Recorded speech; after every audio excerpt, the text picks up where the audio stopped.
I'd like to call upon the stage Gemma Parks, who's the head of communications for Nature Positive Initiative. The last time I saw you, Gemma, we had a wonderful time in Brazil. Indeed. It's good to see you in London. And the theme and the name of this panel is Beyond the Screen, How to Live on Earth. Take it away, Gemma. Thank you so much. Thank you. And I'm just going to take my seat here so that I'm near the mic, and you will meet our wonderful panel shortly. But just before we get a glimpse of this film, How to Live on Earth, I just wanted to share a few introductory remarks. First of all, I heard recently there are apparently 1,400 sessions now across London Climate Week. So thank you for making space for this one, and we'll certainly make it worth your while and give you some inspiration. With this crazy heat wave, of course, we're all feeling in a very existential way the need for nature. But we're exploring also in this brilliant session and throughout this brilliant summit today, the ideas around the capital policies and partnerships that are needed to drive the transition to a net zero, nature positive future. But in this really special session, we're going to take a bit of a step back and explore what kind of relationship we actually want with the natural world that sustains us for everything we do. Hands up, who's actually seen the film How to Live on Earth? I see a couple of hands raised, so that makes me feel a little bit better. If anyone else is feeling some FOMO for not having got the hot ticket in town on Monday night, I didn't either. But this conversation is a really great teaser to think through some of the issues that are raised in the film and to inspire us even more to make sure that we watch it on screens, either the big screen or it's coming later in the year also on streaming platforms. So there'll be a chance for everybody to have a look at it.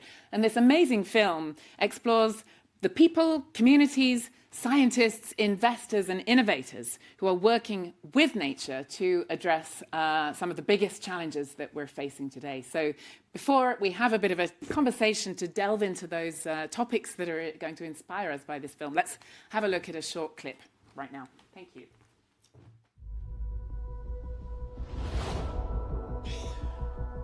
Some have said if it doesn't work out on planet Earth, we can live on Mars. That'll be fun. How about first we try to figure out how to live on Earth? We're out of time. They're destroying everything. It's time to rethink everything.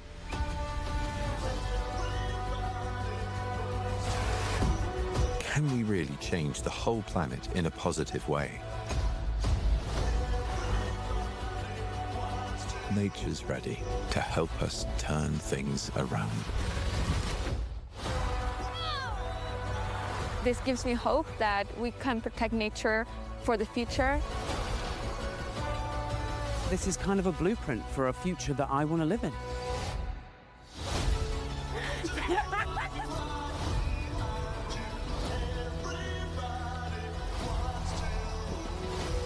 Welcome to the world's greatest how-to video.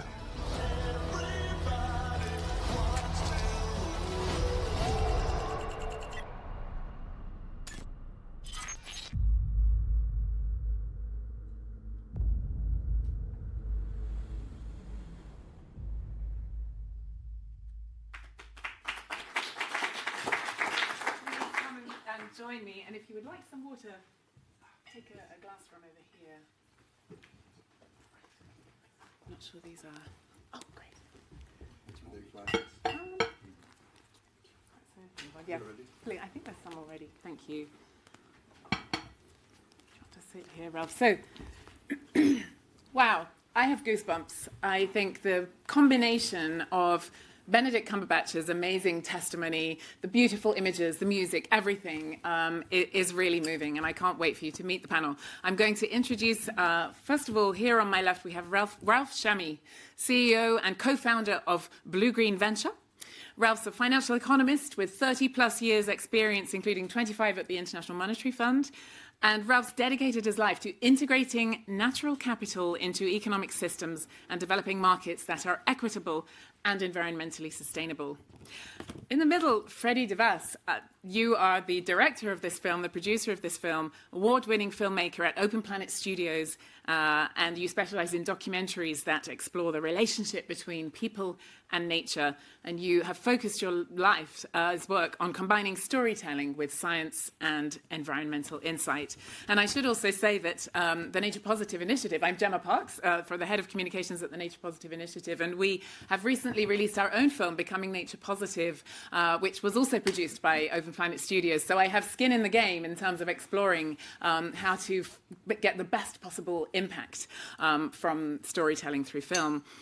And last but not least, we have Douglas Eger, who is chairman and CEO of the Intrinsic Exchange Group, with a background across finance, tech, and media. And the Intrinsic Exchange Group focuses on developing natural asset companies to promote a nature-positive economy by creating innovative market-based solutions for the transition to a regenerative economy. So super exciting and interesting to hear what exactly some of those innovations are and to hear some of those developments. But first I'd like to come to you, Fredi. We've just watched a very short, tantalizing glimpse of this brilliant new film. What would you hope that in this moment people are thinking and feeling? That's a good question. This film has a totally different structure and a different model to any film I've ever worked on, in the sense that for films, generally you have 3 success measures. You know, how much money did it make, what are the viewing figures, and what awards did it get? But as an environmental filmmaker, I'm often left thinking, well, what about the impact for the natural world? What change has actually happened on the ground? So right at the heart of this is a narrative that is trying to drive impact. So I mostly hope that people watch this film and at the end of it think, how can I change something in my life? How can I explore new foods to eat that are more nature positive? How can I invest in nature in a positive way? And how can I really connect to nature so that I understand the value of it for my physical and mental well-being? Those are the 3 big questions that we ask in the film. And what would you say is the driving question beyond all that behind the film? And I guess related to that question, why this particular story and why this moment in time? Yeah, the 3 strands, the 3 big questions that we ask within the film are how to feed the world without devouring the planet, because we know that for biodiversity loss, the biggest cause of that is agriculture. And so looking forward, we've got to make changes to the food that we eat. But I think often you're given this picture that we're going to be eating jellyfish in 10 years' time, and it's all kind of disgusting food. And this film really tries to look at solutions that decouple land use and protein manufacturing, and also looking at foods that are really delicious, that you can eat like invasive species, like a delicious lionfish that's killing off all the native fish, that are good and delicious to eat, but they're really nature positive. So that's one. I mean, within this room, what's really important to talk about is the work of Douglas Eger and Ralph Chami, because honestly, I must say that it's a huge honour to be on a stage with both of you, because I think both of you are being really courageous in dreaming up a different financial framework, something that integrates the value of nature into our economic system. And when I say it, it feels incredibly obvious. It's just, your economic system is there to value the things you need and desire. And when it was conceived, we had plenty of fresh water, plenty of clean air. We didn't have a climate crisis. We had loads of pollinators. So we didn't need to think about these things. But right now, you'll see in the film, there's a sequence where in China, people are hand pollinating the largest pear orchards in the world because they've run out of bees to pollinate those trees and other pollinators.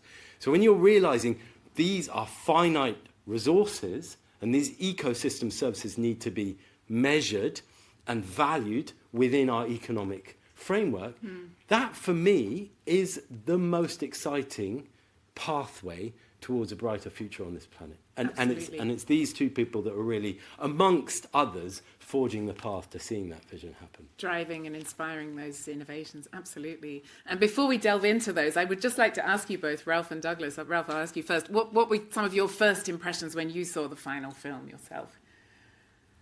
So everything that he said, but for me is to find that somebody reached out to us in the finance world and trying to bring us inside the tent. Because we have to all understand we all live under the same sky. Yeah. Mother Earth does not distinguish among us. She loves us all equally, no? But we don't love her equally. Indigenous people love her, truly love her. The rest of us are living off of her without giving anything in return. And mostly people like me, as a professional economist, having spent so many years in finance and banking and all that stuff, I'm of the guilty guild, if you like, mea culpa. Anyway, but that the film is trying to bring us, some of us that Douglas and I and others are trying to do, is bring us inside the tent to try to save the most precious thing we have, which is the living nature. So this movie focuses on the when we say nature, for me as a professional, there's dead nature, oil, gas, minerals, right? Anything you can kill, extract, dead. But that we know very well how to price. But what keeps us alive, we have no idea how to give it value. So what this movie does is says, no, the living nature has value. Now let's see how we can bring this together so we can have a better world for tomorrow, for everybody. I love that. And as you say, bringing everybody inside the tent, because we can't achieve that transition without having We finance, don't have time business. to point fingers. If you point fingers, you're not trying to find a solution. No. You're trying to say, I'm better than you. Yeah. This is not about this. Yeah.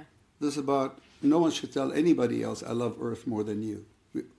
It's not right. No. If you want to solve if you want to solve a problem, you say, hey, you know, I truly believe from my work, and I know Douglas and I admire his work, is about telling the world, do you know?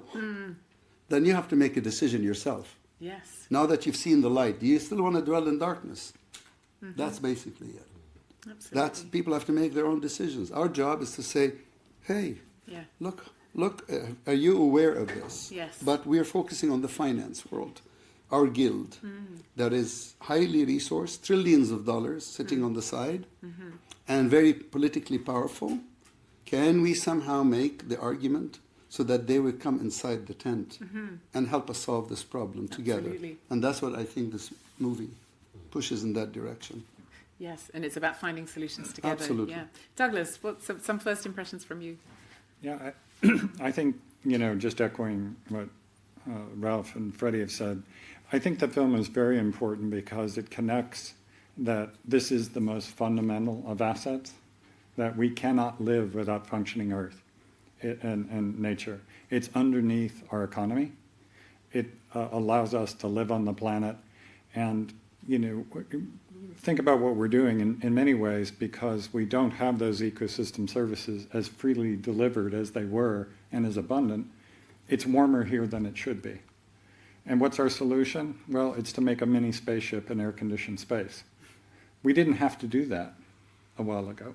So I think it's very important to connect that the current economy, as we have it designed, is perfectly suited and fantastically operating to solve the problems of the 1600s.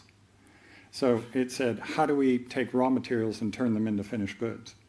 Because exactly what Ralph and Fredi have said precisely, we know how to value extraction because that's the system we designed, but functioning nature, we can invent Bitcoin, we can say, hey, we can travel into space, but could we value nature? Oh no, that's way too hard. That's too difficult for us. So I think it's important for people to realize that we're experiencing the collapse and the economic effects. This isn't a tomorrow problem, it's a today problem. And if we don't get to it, we're going to have a very difficult time with adaptation. Yeah, no, absolutely. It's a wake-up call, I think, isn't it? Feeling these changing conditions. Yeah, definitely. One of the key messages of the film is that nature is not only something we need to protect, of course that's critical, but it's also getting us all to acknowledge that nature is something we all critically rely on and depend on for every moment of our lives. Ralph, Why would you say we've struggled to really see and recognize this true value of nature across the economy? I can take you back to the 1600s, 1500s. Douglas alluded to it right away. We must have read the same books. I'm sure we did. So, bless their hearts, this is the age of reason. The age of reason was all about giving supremacy to the mind over the body. And by doing so, we divorced humans from nature. In fact, I don't like to point fingers, but if you read carefully Francis Bacon, and he is one of the founders of the empirical method. In his book, Novum Organum, or others, he basically is saying, we are endowed with nature with infinite commodities. You can stop there. Because he's the father of Newtonian physics, he's the father of the scientific method. But just digest what he just said.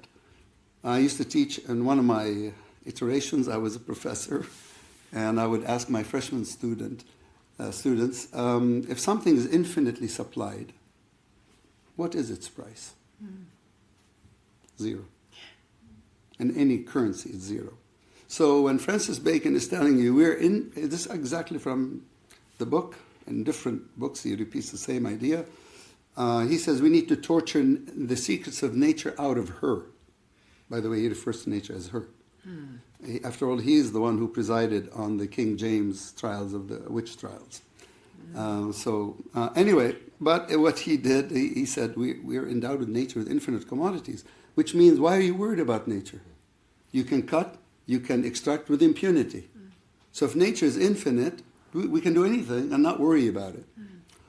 Which means if I don't have to worry about nature, I should just worry about myself. And the obsession with economic growth as a professional economist is because somebody told us, as we were learning economics, by the way, from freshmen, I taught all the way to PhD students, okay? And I practiced it and I published it. No one ever asked me about the living nature. That conversation, we abstract from it completely. Because somehow there's an implicit assumption that nature is infinite. But as we're finding out, as this movie and other movies of this type showing you nature is very much finite. Nature is not a resource only for our enjoyment. Nature is the source. Yes. Sir Partha Dasgupta, in his famous 2019, he says, nature is the home where we live. And when you live in a home, you have to look after your home, right? If the roof is leaking, you have to fix, you have to do the entretien, you have to do all of this, right? Absolutely. We haven't done that. We haven't done any of that. We've taken basically, if I can summarize it, the reason we are where we are, because as a professional, and I apologize for having done that for most of my adult life, anything you can extract or kill, you can price. Yeah. But what keeps us alive, we treat as an externality. Yes. Exactly. And there's such a disconnect, isn't there? I don't think there's anybody who says, I couldn't care about nature, I don't love nature, and yet we don't take it centrally into account. Douglas, I'd love to come to you. You've worked extensively on bringing natural assets into financial markets. What would change, would you say, if investors were to be able to see nature as a productive asset rather than an externality? And if we continue treating nature as a totally separate aspect from the economy, what are some of the key risks that we're running for future generations? I think I'll start in reverse order and say we will price in nature. It's a question of how fast and how difficult it will be. Because these, I kind of summarize it: fire, increasing intensity and frequency, flood, drought, and food. All of those are connected, and I would add water into that. We will try to address it. Will we have the natural infrastructure left to make sure that we can solve those problems? So I think if we're saying what is the difference if we bring nature in, every one of our decisions would be based on how do I produce this, what's the effect of it? And today, that's not it. The financial community is providing $30 of financial firepower for every to extract from nature for every dollar that's invested in it. We're looking at GDP in 1970, it's increased by 4.5 times. Nature has decreased by about 4.5 times. We only have 23% of the nature we had in 1970. These are not environmental issues, they're economic issues.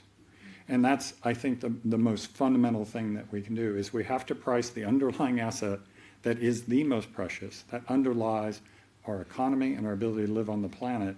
And by doing so, we'll naturally change how we produce and live on Earth and be able to live on Earth. Mm-hmm. So I think that's really the crux of it, that the groundbreaking work that Ralph and others have done. We identified the problem, and then we said, yes, this is the value of nature. By the way, it produces over $100 trillion worth of goods and services every year that we, quote, use for free. It's not free. It's just been externalized. And so if we can bring that in, that's equal to global GDP right there. Mm-hmm. So this is the promise. It's not all negative. It's actually very positive. All we have to do is open the door. There are investors who want to invest in nature and changing to a circular economy. They just don't have a methodology to do it today. Mm-hmm. Absolutely. No, thank you.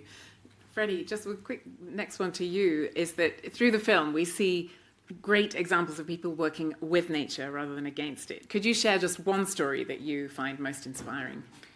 I think there's one story in there about dam removal on the Klamath River in Northern California. And that's such an interesting story because you're looking at 4 dams, hydroelectric dams, that were built 112 years ago. And right now, they're still producing green energy. Mm. But they're also killing the life in the river. So they're responsible for a massive fish kill, which led to the deaths of around 70 to 80,000 adult salmon, these huge fish. And not only that, but, the death of the river is also of huge cultural significance to the tribal people that have lived there for millennia.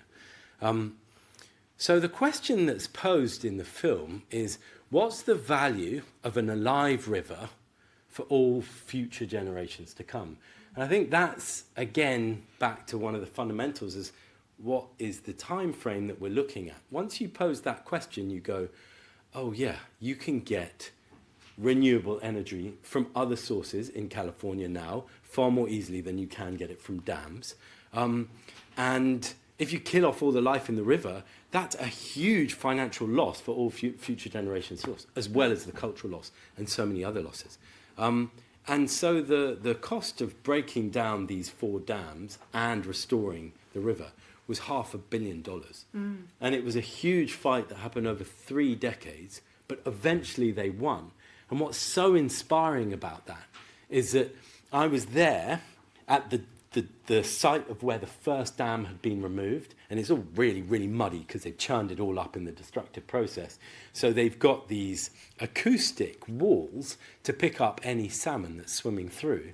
And we're there when the very first salmon swims through. And then all the scientists and all the indigenous people were thinking, yeah, okay, they'll get a few hundred meters, maybe a kilometre or so above the first dam site, but they'll probably stop there. But in the first year, they swam more than 200 miles upstream. Mm-hmm. They haven't been there in decades. None of these living fish have got there. It's really a kind of miracle of fantastic. Nature. Yeah. And it gives you the hope that if we make these long-sighted decisions, nature can bounce back incredibly fast. It's so inspiring, and I feel like we could talk all afternoon about this, and I've got my eye on the clock. Before we have brief closing remarks from everyone, I did want to just check in case there's a burning question from someone in the room. Otherwise, we can find a moment in the coffee break to connect with our wonderful panelists. But I'm going to perhaps come to you in reverse order and just say, if you were to leave everyone, apart from watch for an opportunity to watch the film as soon as you can, what would be a closing reflection that you would like our audience in the room and also audiences of the film to leave with?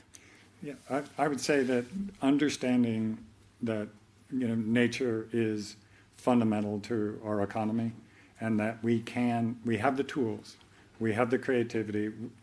We created this financial system, and we can change it. Mm. And if we do that, our lives will get better, and they can get better very rapidly. So support those people that are working to make real change, not performative green, but actually changing to a society and a life on Earth that we want. Mm-hmm. I would just say absolutely agree with that, and also understand the bravery of coming up with new systems, because it's very easy to shoot them down.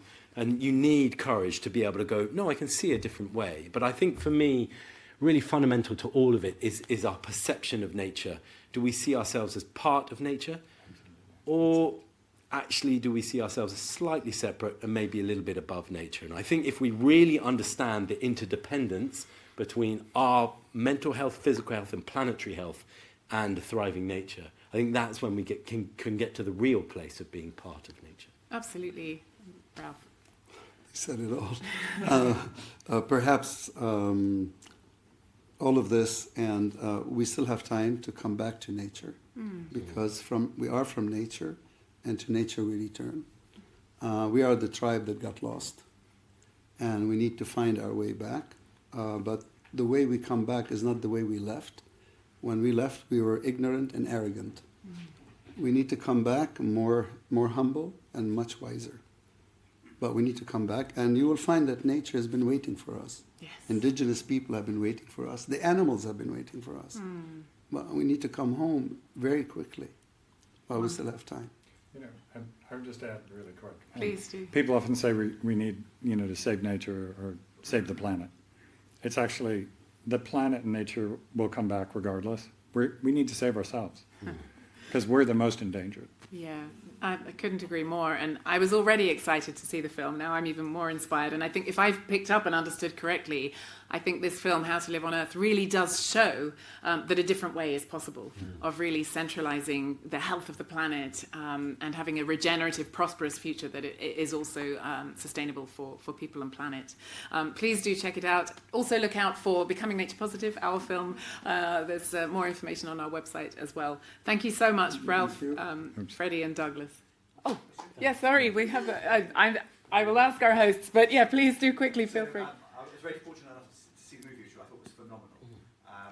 My question is, Fredi, was there an extra story that you would have liked to have told in it, but for some reason you wasn't able to put in? Was there anything extra that you would have liked to put into the movie?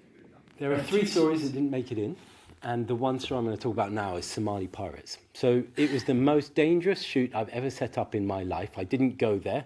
I was told I would be assassinated on the spot if I did. We were there going with our team of Somali filmmakers that went to the village, which is where Somali pirates started. And we interviewed a Somali pirate that had taken 13 ships in his time and then got caught and served his time and now has done the UN anti-piracy course, which meant we were allowed to film him as a past terrorist reformed. It was quite an interesting process. Anyway, he told the story that he was a fisherman, as were the vast majority of the Somali pirates. And that when their government collapsed, what happened was fishermen from outside, but industrial fishing boats, came in and fished all the fish out of the seas. I mean, fished in such an unsustainable way. They used lots of bottom trawling. They fished where there were lots of breeding populations. They did things in a different way to what the Somalis did. And so they went in and had their nets stolen. So this man's brother had his net stolen, not once, but twice. A net cost him $3,000. In a year, in a good year, he'd make $5,000 to $6,000. So it was crazy to lose his net. He knew the boat. He went there to say, I want my net back, and was killed in the process. So this then turned his brother into a pirate. He was like, right, that's it. I've lost it. And from there, we see the journey that if you don't look after nature, you ultimately are going to lead to a world where there's chaos and this kind of warfare going on. It was a really powerful, really strong story, but we couldn't squeeze it in. But I hope it gets out there at some point.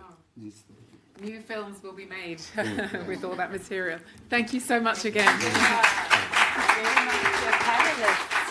it sounds like there will be a sequel, and I would encourage all of you to go watch How to Live on Earth. Great pearls of wisdom.